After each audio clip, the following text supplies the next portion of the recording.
दोस्तों, आज की कहानी है ससुर जी मुझे तुम्हारा बेटा मार रहा है।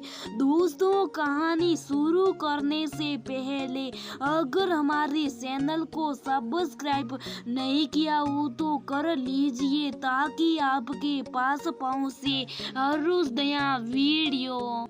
सरिता की माँ ने बहुत ही संघर्ष किया है। जब सरिता 5 साल की थी तब उसके पापा घर छोड़कर कई गुस्से में चले गए। हम सार बने, सारों को माँ ने अकेला पाला। एक परचूनी की दुकान थी, उसी दुकान को चलाकर हम सारों बहनों को पाला। घर में सूर्या का काम किया। हम दोनों बहनें भी अपनी माँ के साथ काम कराते थे। 2 छोटी बहनें थी जो हमारी बड़ी बहन भी माँ की मदद करती, खाना भी माँ के साथ बनवाती। जब बड़ी बहन शादी के लायक हुई तब माँ ने लड़का देखना शुरू किया। सासा मामा का साथ लेकर शादी की, लेकिन सासी का सारा खर्चा माँ ने अकेली किया। फिर मेरी शादी के 5 साल बाद मैंने सोचा मैं अपनी माँ की मदद करूंगी, लेकिन मुझे ससुराल में पहले 2 महीने तक ठीक से रखा। बाद में मेरे साथ सब बुरा सलूक करने लगे। मैं भी माँ बनने वाली थी, मेरा बेटा मेरे पेट में था, फिर भी मेरी ससुराल वाले बुरा सलूक करने 9 महीने बाद मेरे बेटे का जन्म हुआ। मेरी माँ बहुत खुश हुई क्योंकि उनके पास कोई भी बेटा नहीं था। जब मैं माँ बनी तब एहसास हुआ मेरी माँ कितना संघर्ष करती थी।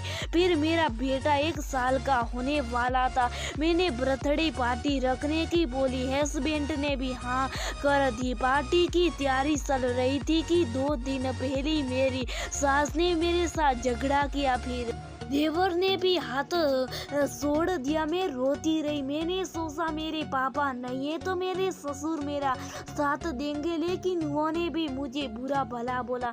मैं रोकर कहने लगी अपने पति से मैं अपने घर जाऊंगी, लेकिन पति ने बोला नहीं, 2 दिन के बाद हमारे बेटा की पार्टी है। ये सब लोग तो चाहते हैं पार्टी बिगाड़ना। मैं भी कुछ नहीं कह पाई। फिर दूसरे दिन मैं और मेरे पति शाम को मार्केट गए कपड़े लेने। वहीं से हम लोग खाना ले आए। मेरी बहन मेरे घर आई हुई थी। हम तीनों ने खाना खाया। फिर मैं और मेरे पति बातें करने लगे। बात करते करते हम दोनों में सेट होने लगी। मेरे पति मुझे ताना मारने लगे। मुझे मंगलसूत्र दिलाया था, उसके लिए मैंने गले से निकाल कर फेंक दिया। मंगलसूत्र गलती से पति के लग गया। उसके बाद मेरे पति ने मुझे बहुत मारा। मैंने अपनी जिंदगी की भीख मांगी। फिर अगले दिन पार्टी हुई। मेरी फैमिली भी आई हुई थी। पार्टी दूसरे दिन मेरे ससुर ने मेरे घर वालों से मेरी बुराई करना शुरू कर दी। फिर मेरे घर वाले 7 दिन के बाद लेने आने की बोल गए।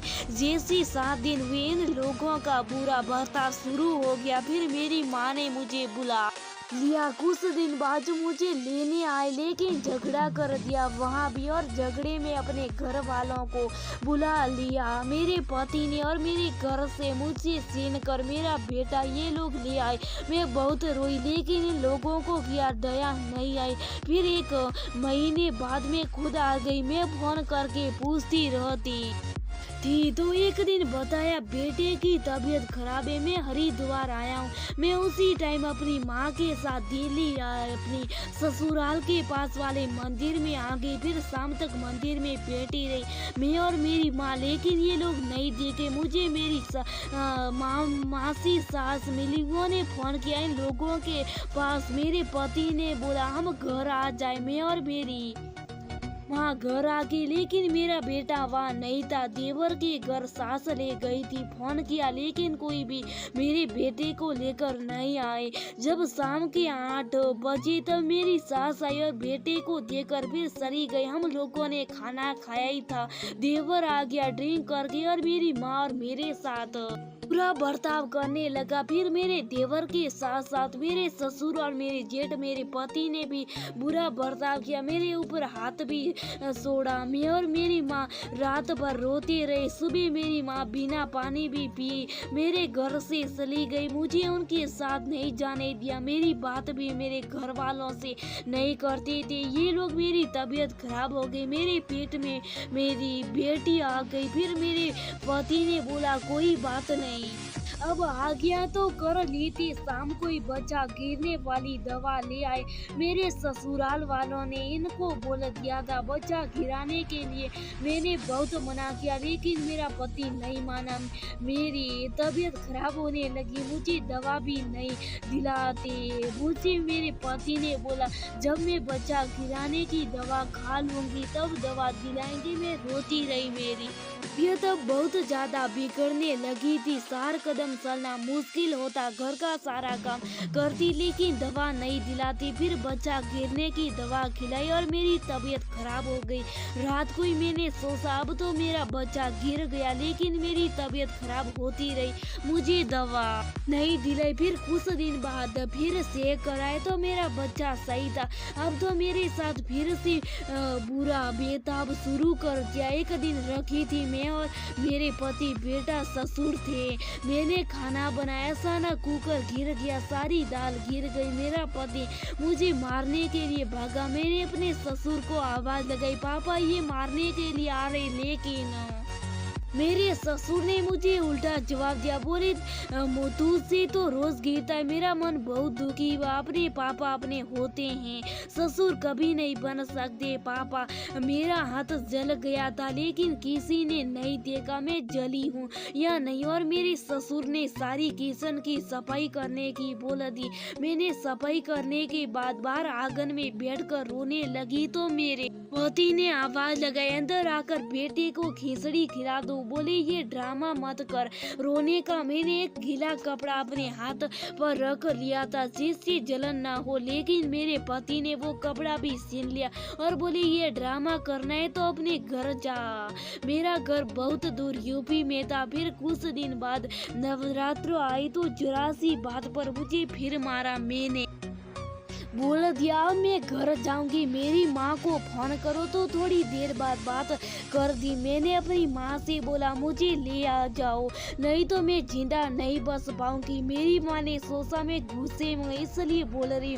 मेरी माँ ने बोला 2 दिन बाद आती। वो दिन 2 दिन बाद आई। जिस जगह मेरी शादी हुई थी उसी जगह वो आई। मेरे घर आना उन्होंने बंद कर दिया था जब से उनकी बेइज्जती हुई। फिर मैं उसी जगह चली गई अपनी माँ के पास। वहीं पर सब लोगों से बात हुई तो इन लोगों ने बहुत ड्रामा किया, मेरे ऊपर फिर से हाथ उठाया। जिसने मेरी शादी कराई वो इनकी मामी थी। वो बोली अब आप अपनी बेटी को ले जाओ, अब ये लड़का सबके सामने हाथ जोड़ सकते हैं तो अकेले में क्या करता होगा।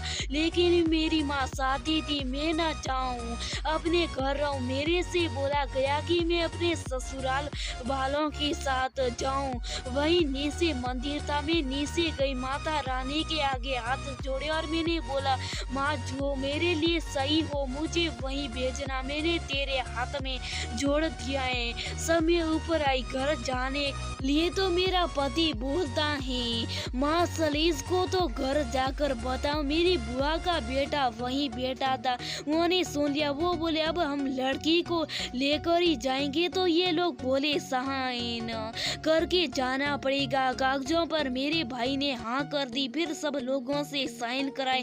मेरा बेटा मुझसे फिर छीन लिया। मैं रोती हुई अपने घर वालों के साथ चली गई। 7 महीने हो गए मुझे मेरे घर। फिर मेरी बेटी का जन्म हुआ।